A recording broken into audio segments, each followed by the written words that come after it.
Manchester United de Pogba et Mourinho. Ce sera a priori plus facile pour Lyon qui sera opposé aux Néerlandais de l'AZ Alkmaar. À noter aussi l'affiche entre les Espagnols de Villarreal et l'AS Rome et le duel entre les Allemands de Mönchengladbach et les Italiens de la Fiorentina.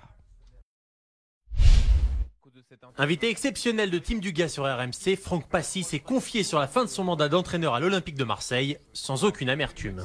Travailler dans cette situation difficile, c'était pas simple, mais je vais pas dire que le club a été ingrat avec moi, pas du tout. Voilà, la situation, elle a été provoquée par la vente, quelque part, parce que lorsqu'il y a une vente, je veux dire ce qu'on voit par exemple qui se passe aujourd'hui dans un autre club qui est Lille, les choses se passent en dessous et on laisse travailler les gens. Mais Marseille, c'est Marseille. Je veux dire, on sait que les gens étaient dans l'attente. On voulait éradiquer tout ce qui s'était passé avant pour qu'on passe sur un nouveau projet qui donne de l'espoir aux gens d'être peut-être champion d'Europe un jour. Donc il est évident qu'on voulait que ça aille vite. Orléans a renversé une situation bien mal engagée face au stade de Reims, car les champenois menaient 2-0 à l'heure de jeu, des réalisations de Charbonnier et Peuget. Et puis les promus sont revenus sur 2 coups de pied arrêtés.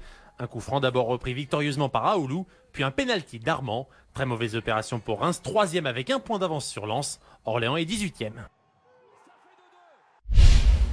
Image rare, Diego Simeone calme, le regard perdu. Son équipe, l'Atlético Madrid, s'est incliné 3-0 face à Villarreal. Trigueros, Dos Santos et Soriano sont les buteurs. Les Colchoneros enchaînent un 3e match sans victoire, un 3e match sans marquer.